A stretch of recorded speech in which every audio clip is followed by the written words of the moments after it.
siempre dentro del concepto de la biotecnología está esto de la generación de bienes y servicios utilizando organismos vivos. Las enzimas pues entrarían dentro de ese primer concepto que sería un bien, un producto. Y dentro de las ramas de la biotecnología, pues si uno quiere encasillar esta parte de las enzimas, la producción, la optimización, su uso, pues tendríamos que irnos a la parte de la biotecnología blanca o biotecnología industrial, que son los métodos mediante los cuales se producen las enzimas.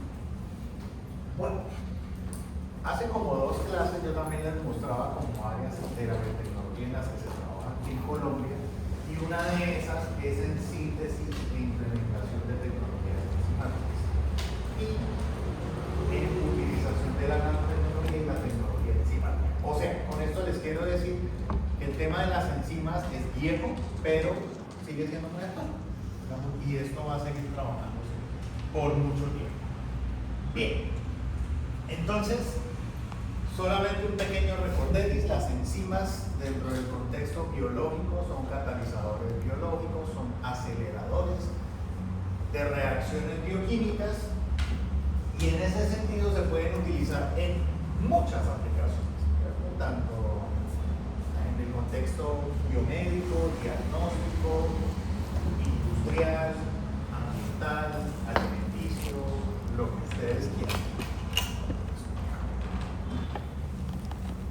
Y es un mercado que mueve mucho dinero, ya viéndolo desde el punto de vista más de negocio, de ganancia. Miles y miles de millones de dólares se mueven anualmente con esto. Bueno, esto es lo que es una enzima, yo no voy a profundizar sobre esto. Algo que sí conviene recordar para biotecnología es que las enzimas tienen un sitio activo, ¿cierto? Y ese sitio activo es el que reconoce el sustrato. Desde el punto de vista bioquímico esto tiene muchas implicaciones, pero a nivel biotecnológico es importante recordar esto para utilizarlas. Es decir, vamos a ver más adelante, por ejemplo, una manera de utilizar las enzimas es inmovilizándolas sobre un soporte. Si yo inmovilizo la enzima y justamente la inmovilicé por el sitio activo, pues la cagué, porque pues la enzima no va a funcionar bien. Bien.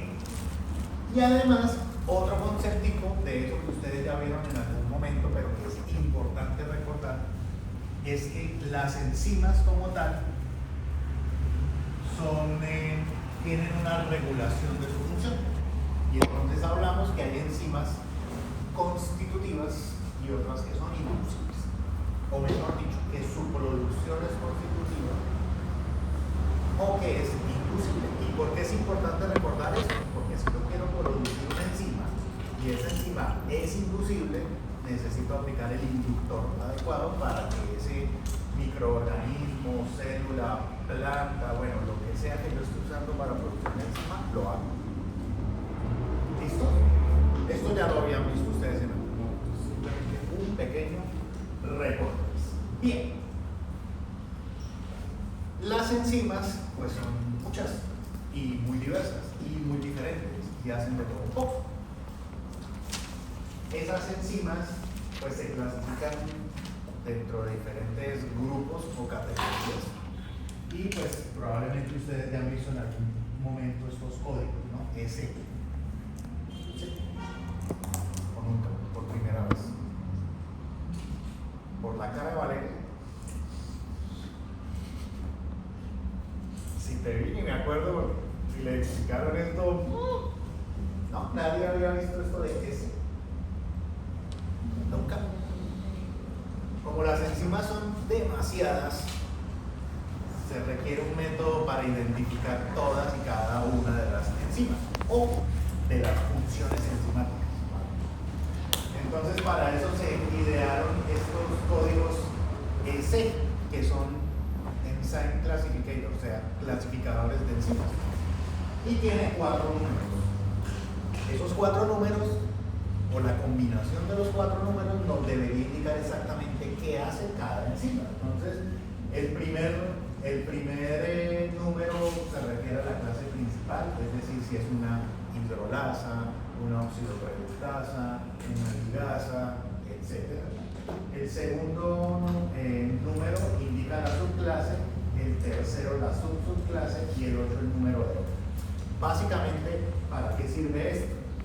Para que, por ejemplo, esta enzima que está aquí, la del ejemplo 3.6.1.8, dice aquí en la hoja de vida de la enzima que es una ATPasa.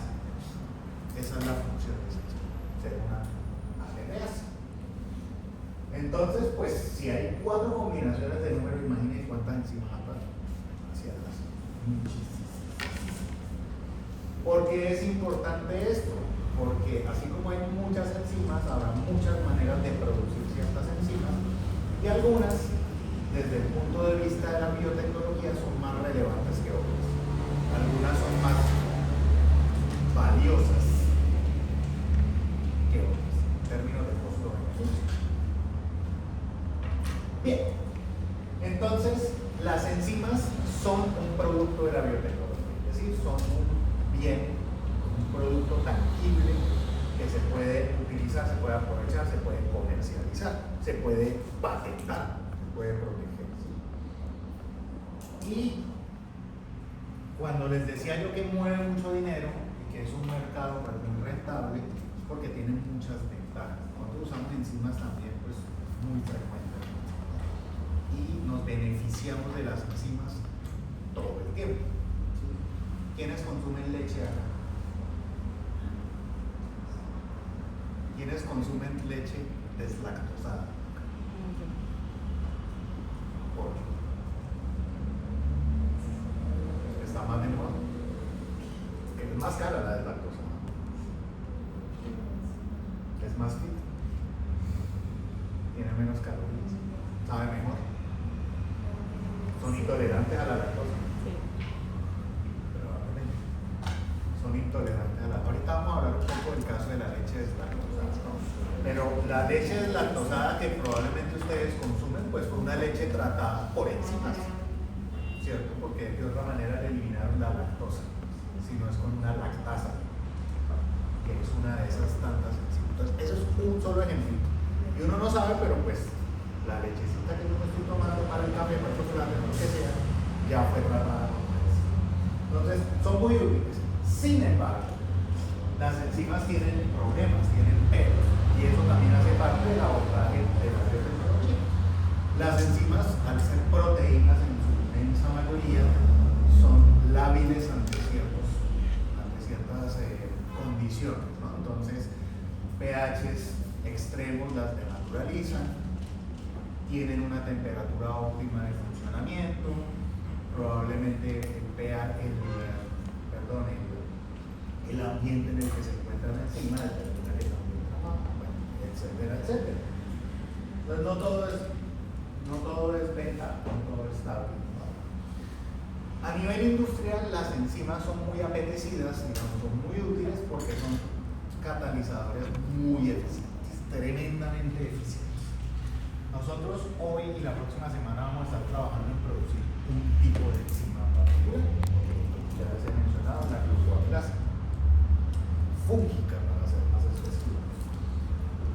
La glucoamilasa tiene un papel en la industria, ¿sí? Se puede utilizar, de hecho, para varias cosas, ¿no? Para la industria del papel, para la industria alimenticia, tiene varias utilidades. Y al finalizar la próxima semana, nosotros deberíamos poder decir, uy, produjimos tanta enzima. Y vamos a ver que son cantidades pues, pequeñas, ¿no? Cantidades pues, chiquitas. Entonces, más de uno ha dicho en el laboratorio, no, yo pensé que íbamos a producir un tarra o así de. No. Bajo las condiciones que la utilizamos, fermentamos, no se puede, no es posible llegar hasta ahí.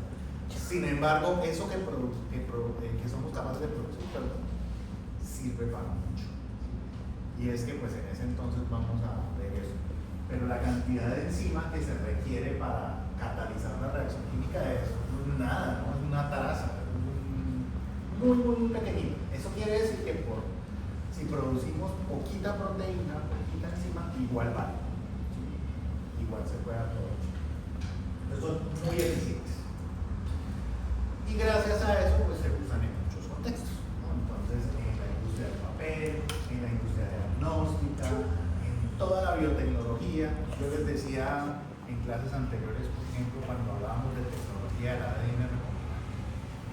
CRISPR es lo que está de moda, ¿no? CRISPR-Cas9, ¿no? Eso tiene fundamento encima.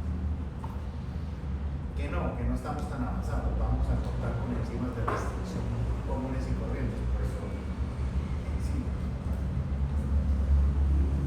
En generación de alimentos hidrolizados, por ejemplo, para animales, ahí está la hidrolasa. En medicamentos, en alimentos fermentados, en biocombustibles, bueno, tienen un montón de aplicaciones interesantes. Esto que está aquí es más o menos cuáles de esas áreas en las que se utilizan son las que predominan. Y entonces uno puede ver que a nivel industrial, a nivel del mercado, la gran mayoría de enzimas se utilizan para producir comida, alimentos, bebidas, para alimentación animal, para producir detergentes, desmanchantes. Muchos de esos que uno va a comprar en el supermercado tienen enzima liofilizada, de esos tipo vanish, así. Y otras aplicaciones. Y pues fíjese que a medida que pasa el tiempo, la proyección es que aumente todo el tiempo. Y algo interesante que vemos aquí es que, pues como nosotros estudiamos microbiología, pues uno se imagina que todo lo bio son microorganismos, pero no. Entonces tenemos enzimas producidas a partir de microorganismos, sí, yo diría que es la mayoría, pero también a partir de plantas, pero también a partir de células animales. También se pueden producir unas cargas interesantes. Dar unos ejemplos. ¿En dónde se producen enzimas? Pues yo presento estos mapas y pues uno tiende a mirar hacia un lado diferente que no sea. Pues uno dice, pues aquí en Colombia, ¿no? Y pues según el mapa, no, pero sí. Les presento primero los principales centros, digamos, en donde está ahí concentrada la producción industrial de enzimas, que son, por ejemplo, estas empresas, que son todas empresas multinacionales, asociadas a farmacéuticas, empresas muy famosas, ¿no? Novozymes es una de las pioneras en el uso de las enzimas. Y entonces todo está muy bien, uno diría, no, pues en países más industrializados, de pronto con mayor producto, entonces pero vamos a ver que en Colombia también. Otra cosa, uno dice, pues una enzima, uno se imagina un frasquito así, una cosita así, no me mire, no me toque, uy. Y no, pues es que vuelvo a lo de los supermercados de palos o productos de ese palos. Por ejemplo, todo esto que está acá son preparados enzimáticos, cócteles, mezclas o enzimas puras que se venden en polvo, que se venden mezcladas con unas cosas, que se venden con una solución. Y eso la ponen allá literal, ¿no? O sea, se compra, se deja a temperatura ambiente y eso aguanta un montón de tiempo. Entonces tampoco es tan, uy, no, eso es un misterio, no. Fíjense que aquí estos son productos comerciales de Novozymes, que es una empresa que se dedica a producir preparados enzimáticos. Entonces ustedes ven que aquí tiene glucoaminasas, por ejemplo, que vamos a producir, las paraginasas, pectinasas, celulasas, amilasas, bueno, todo esto que ustedes ven que tiene aquí el nombre, marca registrada, porque ellos se dedican a eso. Entonces, ¿qué es esto?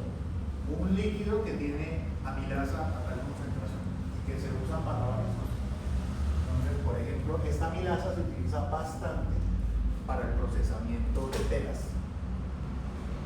Ustedes saben que muchas de las telas, sobre todo jeans, tienen tratamientos enzimáticos. O bueno, no sé si no lo saben. Mucho del desgaste y estos efectos que tienen raros a veces las telas se producen más fácil. Bueno, ya si uno, si tienen de pronto curiosidad, pueden irse a esa página o a cualquier otra página de un productor de enzimas. Y otra cosa, fíjense que todos estos son preparados granulados, liofilizados, o sea, encima liofilizados. Y estos son líquidos, estos papeles. Como ustedes quieran. Ustedes lo tienen. Bien. Este es un fiber cake, que es uno de los productos estrella de esta empresa y es células. ¿Para qué se utilizan? Para blanquear papel. Para producir papel. Bueno, aquí en Colombia también tenemos varias empresas que producen enzimas. Una de ellas es Corpogen, yo la mencioné hace algunas clases, recuerdan.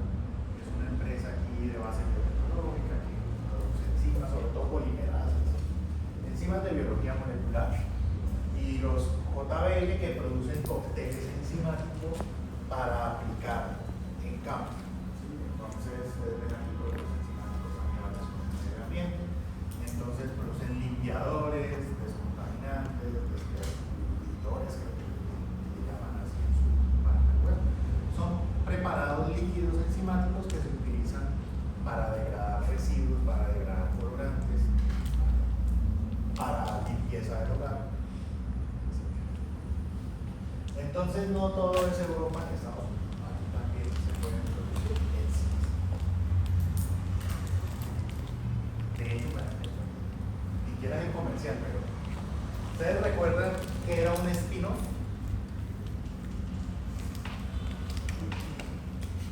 En el contexto de la biotecnología. Eso lo hablamos aquí siempre.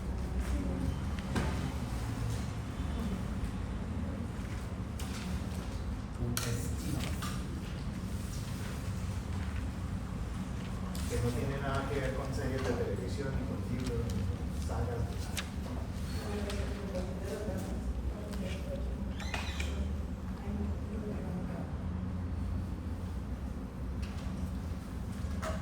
Yo debería preguntarles esto.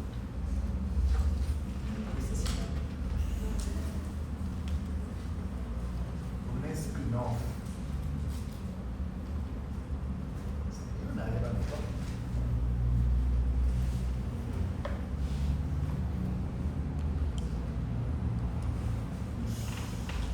Preocupante.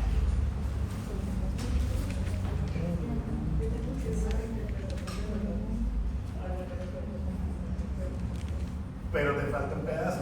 Sí, es una parte.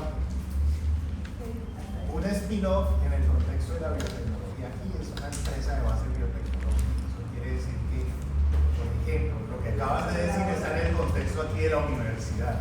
Entonces, datos obtenidos desde la academia que sirven para montar una empresa. Entonces, como si yo, digamos que con lo que vamos a hacer en estas 2 semanas, yo digo, pues voy a montar mi emprendimiento y va a ser, no sé, enzimas Safris, no sé, una cosa así. Voy a montar mi emprendimiento. Y entonces yo utilizo todas las condiciones, todo el conocimiento que genera aquí en la universidad para montar mi negocio. ¿Listo? Entonces yo les decía que eso está permitido, está reglamentado en la universidad. Yo puedo crear mi empresa Safris Enzymes limitada niño. Utilizando eso siempre y cuando yo le dé un porcentaje a la universidad, y eso tampoco es así de 100%. Entonces, eso es un spin-off, una empresa con base tecnológica producida desde la universidad. Exactamente, sacarle provecho comercial a lo que aquí investigamos y se queda muchas veces con base o en un artículo. ¿Por qué les pregunto lo del spin-off? Pues porque, pues imagínense, o sea, en serio, aquí en la escuela nosotros ya tenemos una propuesta de un spin-off y esa propuesta es con enzimas, justamente. No les cuento más porque me roban la idea. No, ni siquiera es mía sola, ¿sí? Pero imagínense nosotros trabajando aquí, montando esos ensayos, produciendo, y hay carencias, hay necesidades propias de la universidad o de Santander que uno puede ayudar a resolver. Entonces, les pongo un ejemplo, una enzima que se utilice mucho y que sea muy cara, ¿qué tal que nosotros la podamos producir con máquina? Y le decimos allá a los de biología, mire, le vendo la chica. No de la compra allá al de Bogotá, no primero. Se la doy a mitad del precio. Puede ser. Bueno. Continuamos. Entonces, enzimas, pues ustedes ya ven que son productos de valor agregado, son productos que vale la pena demasiadas. Fíjense que aquí en esta tabla yo les muestro un poco muchos tipos de enzimas por su actividad principal y en qué se pueden utilizar, y es en todas partes, es en todos pocos. Así que pues definitivamente en este punto ya nos debe quedar claro que vale la pena investigar en biotecnología en cuanto a las enzimas. ¿Cómo produzco esa enzima a escala industrial? Escala industrial, ustedes se imaginarán, wow, cosa gigante. No, pues puede ser una escala más pequeña, de hecho. ¿Cómo produzco una enzima a escala industrial? ¿Qué me dicen? Respuesta de una palabra. Estandarizar. Estandarizar. Estandarizar. Otra respuesta de una palabra. Esto está bien porque hace parte.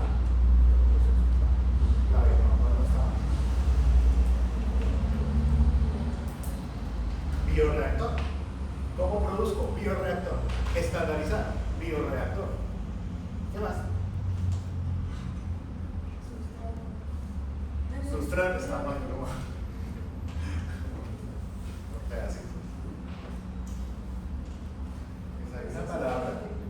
Hay una palabra, claro, y de hecho ya lo vimos, lo explicamos nosotros. Entonces, pues, bioproceso. Dentro del bioproceso está la estandarización y está el bioreactor. Entonces, ¿cómo produzco algo a nivel industrial o a una escala incluso más pequeña? A través de un bioproceso. Y ya hablamos que era eso. ¿Recuerdan lo del bioproceso? Yo estoy preguntón aquí. Pero preguntón chévere, preguntón bien. Preguntón amable. Bioproceso. Dice el proceso mediante el cual, a partir de un elemento compuesto biológico o social vivo, se crea un producto de un proceso optimizado. Sí, pero ahí vamos. Y habíamos hablado de la tal fermentación, ¿recuerdan? Y que había unas fases de proceso. Es esto. Una metodología que usa organismos vivos para obtener eso que yo deseo, ¿no? En este caso, una enzima bajo condiciones óptimas, con una calidad superior, y eso tiene unas etapas, ¿no? Entonces, dentro del bioproceso, que es lo que vamos a empezar a hacer desde hoy, dentro del bioproceso tenemos unas etapas, ¿no? Que había una etapa como preparatoria y una etapa que era ya después de la fermentación, ¿no? Entonces era eso lo que veíamos, ¿no? Entonces había un upstream y un downstream. Esto ya lo haremos.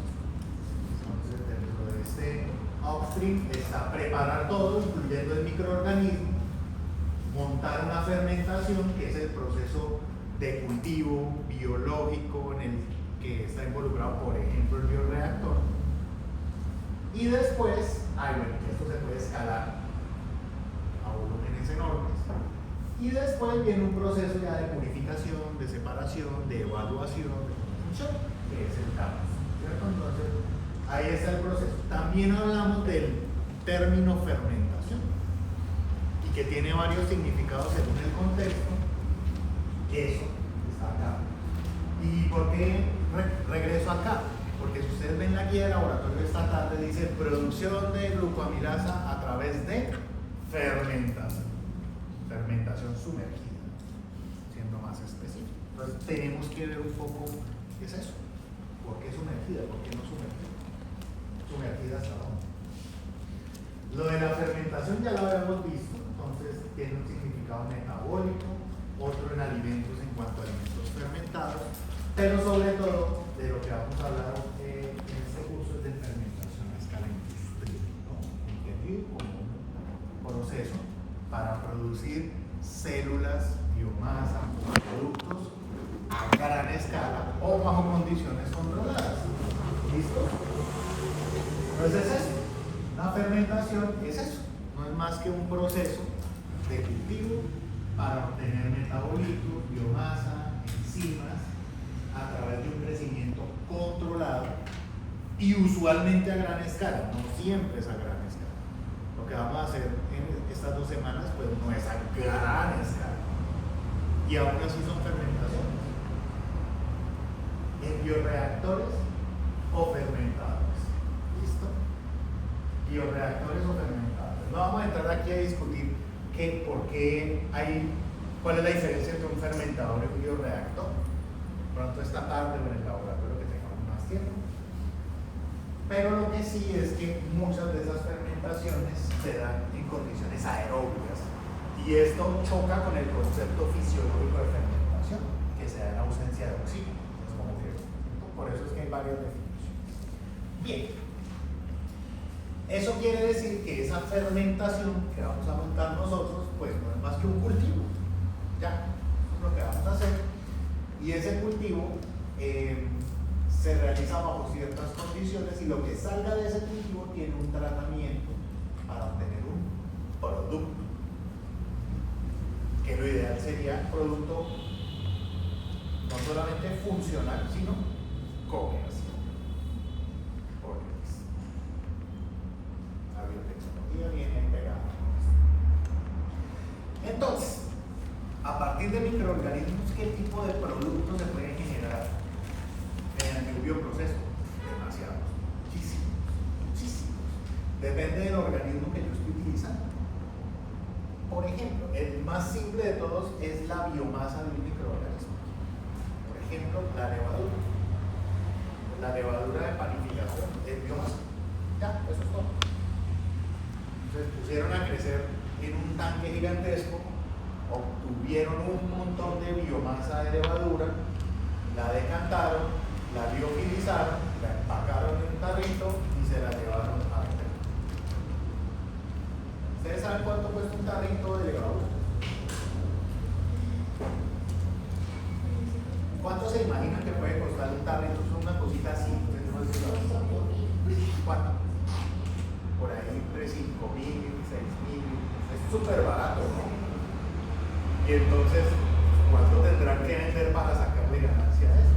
Es como el misterio ahí de yo compro en Temu, no sé qué cosas por 1.500 pesos, envío gratis y me llega y sirve y es real y le gana.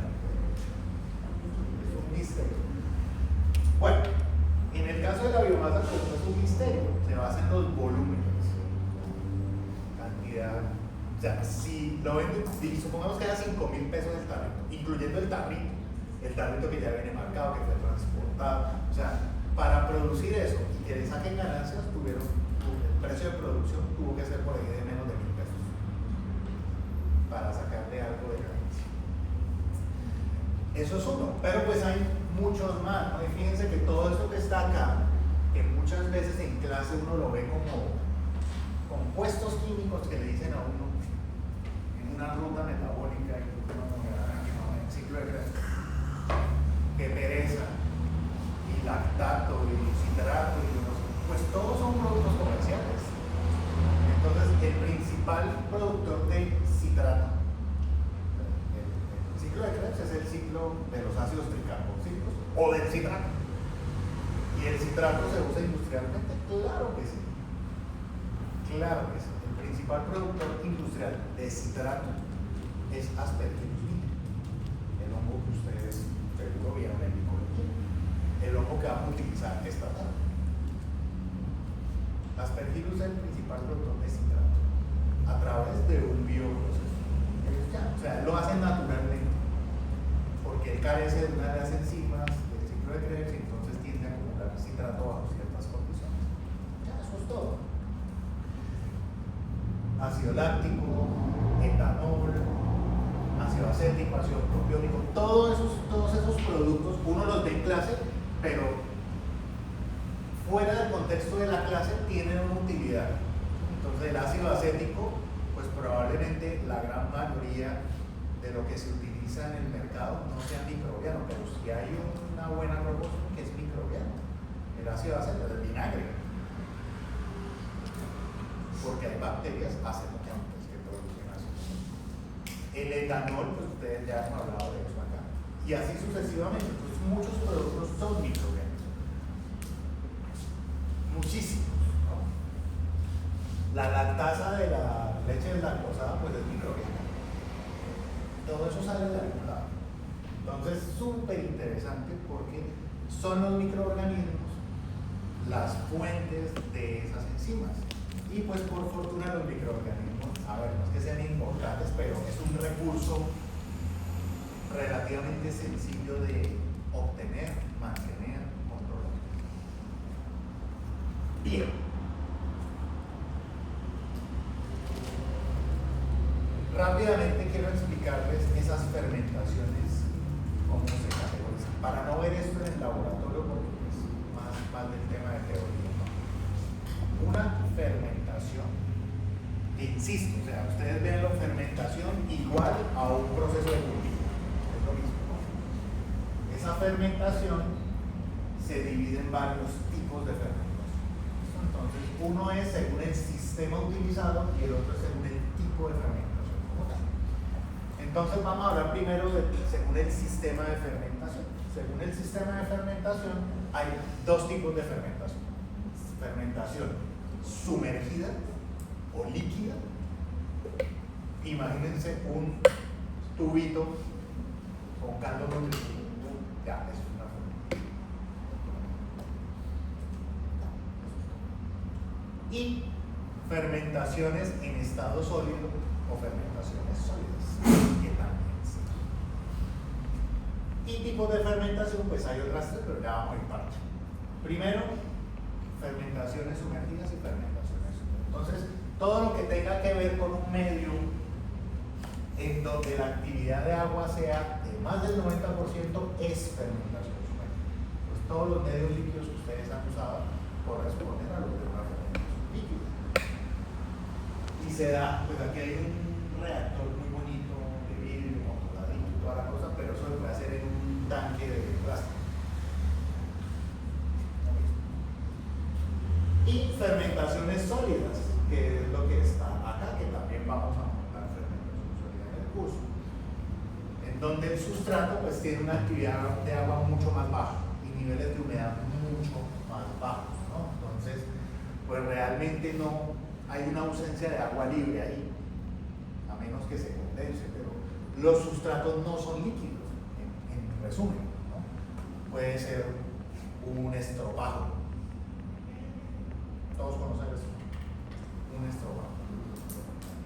Cascarilla de arroz, cáscaras de algún residuo, de alguna fruta, ¿no? Esos son sustratos.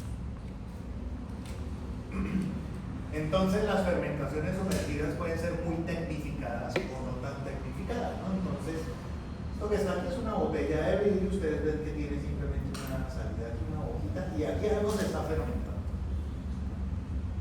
Como wow. Y aquí tenemos otro recipiente que es un balde, ¿no? O sea, literalmente es un balde y le pusieron aquí una salida. Esto es un reactor. Y esto también es un reactor. ¿Qué los convierte en reactores?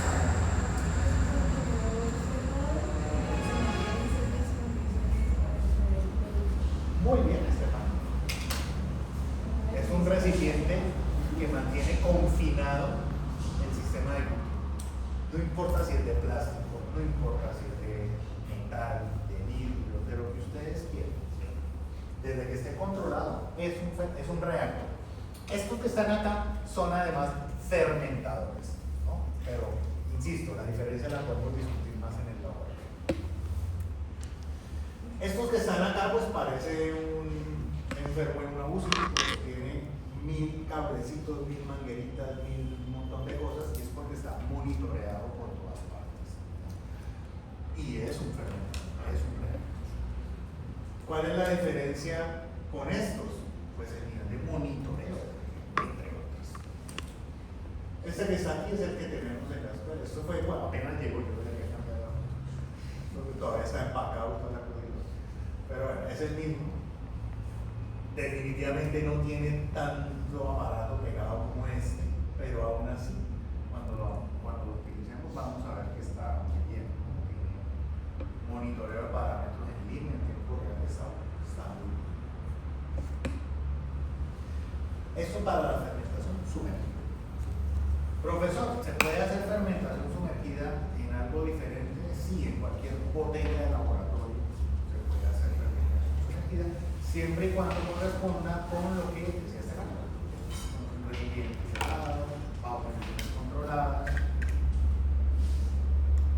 Por otra parte, las fermentaciones sólidas o en estado sólido también se realizan en reactores, pero debe tener algunas diferencias. Ejemplo clásico, número 1. ¿Esto qué es? Un Erlenmeyer con un tapón de gas. Súper simple. ¿Qué es lo diferente? Pues el sustrato. Claramente se ve que no es líquido. Esto que está aquí es un reactor de columna empaquetada, ¿no? Entonces es un dispositivo, así como el que se ve acá, que está empaquetado, es decir, está relleno con algo. Y sobre ese algo es que está creciendo el microorganismo que produce lo que yo quiero producir. Una bolsa es un reactor, puede ser un reactor. De hecho, así lo vamos a hacer nosotros para la solidez. Bueno, no así exactamente, porque esas son bolsas como de la tienda, pero aún así se puede hacer, ustedes lo están viendo. Aquí se están produciendo orinanas. Esto es parte de lo que vamos a hacer en el curso. Y ustedes dirán, pues esto es como muy artesanal. Así se hace. Este hongo crece así. Necesita este tipo de producción. Lo que pasa es que nosotros lo vamos a hacer con unas bolsas que vienen así. ¿Sí? Entonces que vienen de un material diferente, con una válvula para airearlo. Pero realmente es una bolsa, no tiene mucho más. Y entonces acá los cuerpos fructíferos, es decir, el hongo como tal, va a salir solo por un ladito, pero es exactamente lo mismo. Entonces, la diferencia entre fermentación sumergida y sólida la da principalmente ¿qué? El estado en el que está el sustrato. El estado en el que se encuentra el sustrato, ¿cierto? Y ese estado difiere, es en qué. Principalmente el contenido de agua disponible para los microorganismos. Bien. Mediante ambos métodos se pueden producir enzimas, ¿no? Algunas se producen más eficientemente por fermentación sólida, otras por fermentación sumergida. La glucoamilasa que vamos a producir en el laboratorio se puede de ambas formas, de hecho, ¿no? Entonces nosotros decidimos hacerla por sumergida. A veces la hemos hecho sólida, de ambas maneras funciona, ¿no? Pero entonces fíjense que aquí hay una diferencia entre los dos, ¿no? En una fermentación sumergida, uno asume que el sustrato que va a usar el microorganismo está disuelto en el líquido.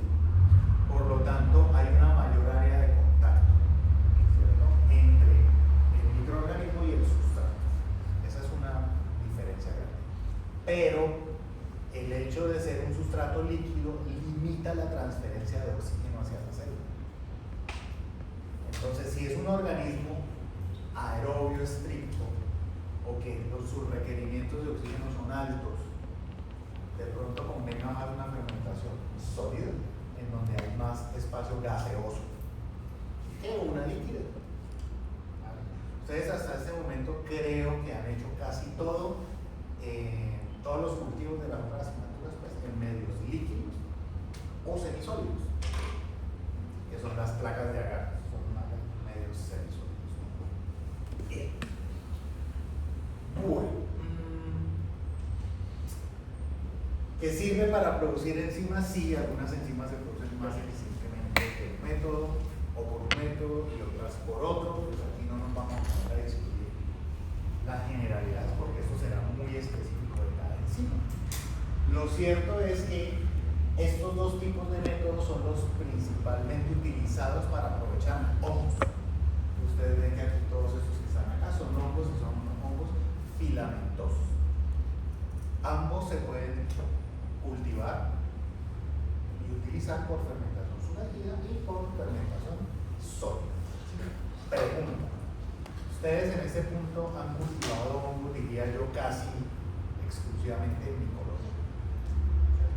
De pronto en micro general, no, pero bueno, en micología. Si tenían que cultivar un hongo, ¿cómo lo cultivaban? En un medio líquido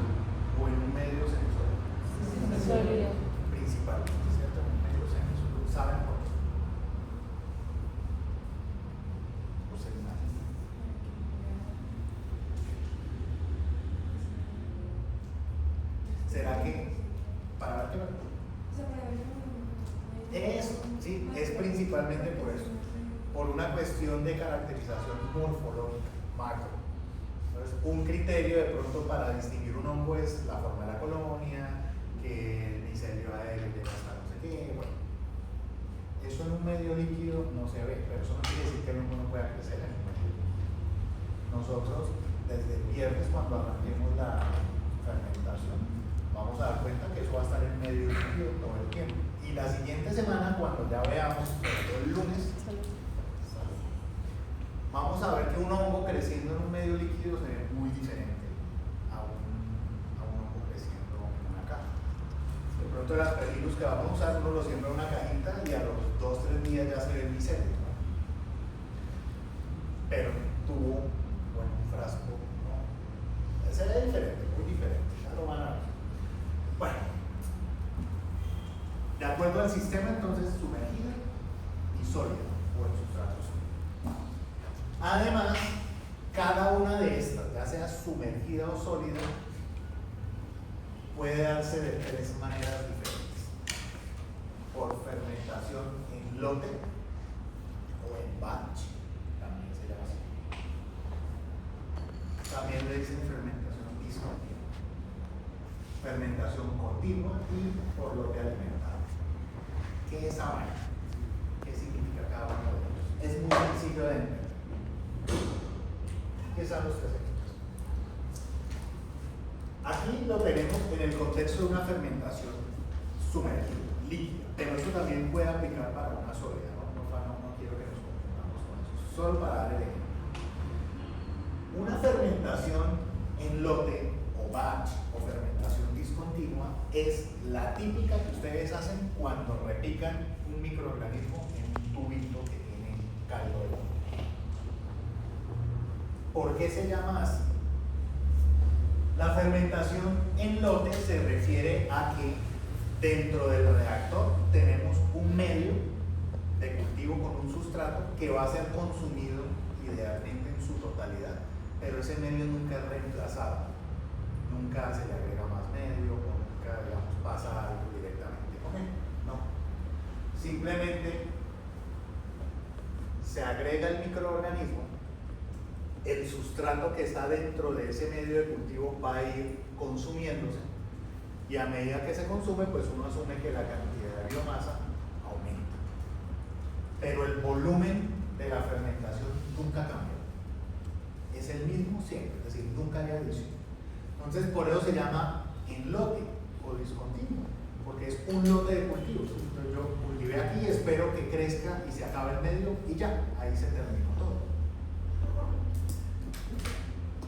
¿Cuál es la diferencia con las demás? ¿No? Entonces, puedo pasarme a la del lote alimentado, que es la más parecida a la del lote, y finalizamos con la del lote alimentado es la misma cosa, ¿no? Uno inicia con un reactor que tiene un volumen del medio, se agrega el microorganismo y empieza a hacer la fermentación. Pero en algún punto del tiempo se agrega más medio. Entonces, el volumen en algún punto aumenta. ¿Y eso para qué se hace? Para alargar la fermentación.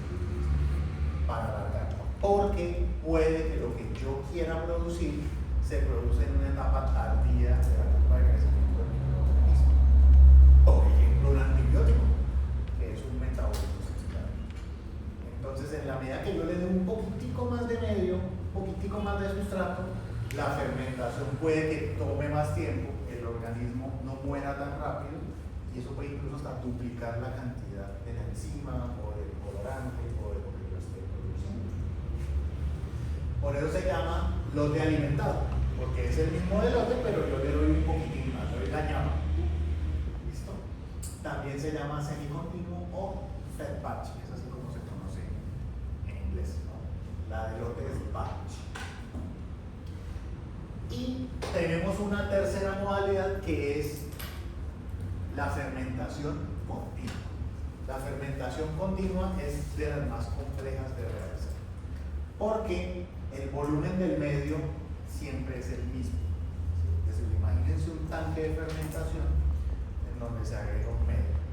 Pero, a diferencia del de lote o el de lote alimentado, en el fermentador o en el reactor continuo, todo el tiempo ingresa medio y sale la misma cantidad de medio. Es decir, hay un recambio constante del medio de cultivo.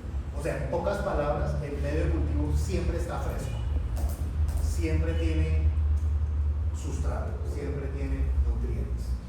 Entonces ustedes lo ven acá, ¿no? Pues al medio se le agregan constantemente volumen, pero también va saliendo constantemente volumen. ¿Para qué se hace esto? Para que la fermentación sea continua por mucho tiempo. Es decir, una fermentación que por lote, digamos que dura 24 horas, podría ser, en continuo puede durar 3 meses. Y todo el tiempo está produciendo la enzima o produciendo el producto que se desea. Lo que pasa es que pues, este tipo de fermentación es más compleja, ¿no? Es más cara, es más difícil de mantener, porque si yo estoy montando un proceso en lote y se me contaminó, pues perdí un lote, perdí lo que está ahí dentro del reactor. Pero si se me contamina este, yo puedo perder meses de producción, porque tengo que parar y volver a montar y es un camino tremendo, ¿no? Entonces, no sé si esto está claro. 3 maneras diferentes de hacer una fermentación.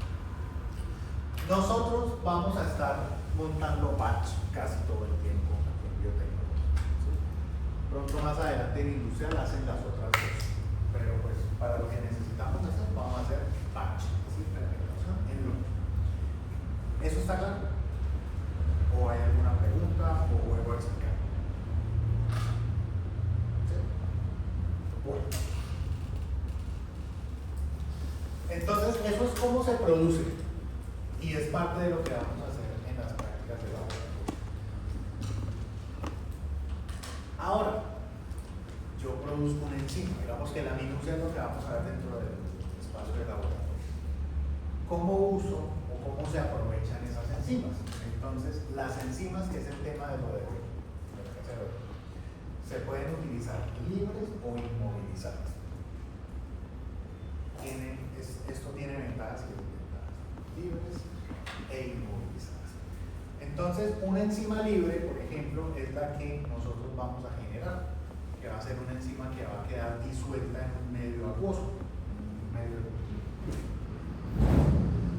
Entonces, ¿qué es lo que pasa? Las enzimas libres suelen tener un solo uso, mientras que una enzima inmovilizada puede tener varios usos. Y eso a nivel industrial cuesta mucho dinero, es decir, se ve reflejado en inversión. Entonces, las enzimas libres se usan una sola vez y las inmovilizadas tienen varios usos. O sea, que en la industria lo que se prefiere es utilizarlas inmovilizadas, definitivamente. Entonces, las enzimas inmovilizadas pues no es más que unir físicamente una enzima a un soporte. Ese soporte puede ser de varios usos, ya no puedo explicar cuáles son. Pero la intención es que quede pegada y que no pierda su función. De tal manera que si se somete a un sustrato y se da la reacción, se cataliza la reacción, la enzima no se pierda, digamos que no se vaya volando por el sifón, no se vaya por ahí, sino que quede pegadito. Hacer eso, pues en el papel, así como lo estoy contando, suena fácil, ¿sí? Pero pues tienen una planeación, tienen una estandarización, que estoy diciendo ahorita. Entonces, no es imposible, pero pues tiene su dificultad. ¿Por qué tomarnos esa molestia de gastar más, de invertir más en movilizar una enzima? Porque al final la ganancia es mucho más alta. ¿Por qué? Producir una enzima por las fermentaciones que explicábamos ahorita cuesta mucha plata. Entonces, si yo puedo aprovechar, solo por poner un valor acá, 1000 unidades de enzima, las unidades se producen por unidades enzimáticas, esto lo vamos a ver en el laboratorio. 1000 unidades de enzima, y si yo estoy aplicando la enzima en un proceso donde se usa libre, esas 1000 unidades se consumen en un solo proceso. Quiero blanquear 10 toneladas de papel. Vamos a usar las 1000 unidades, se gastan. Pero esas mismas 1000 unidades yo podría inmovilizarlas en un dispositivo, ¿sí?, en donde se pueda hacer recircular lo que yo quiero tratar. Y entonces esas 1000 unidades me van a durar, por ejemplo, como si fueran 10 veces más o 100 veces más, dependiendo del número que se pueda reutilizar. Eso es mucho más real.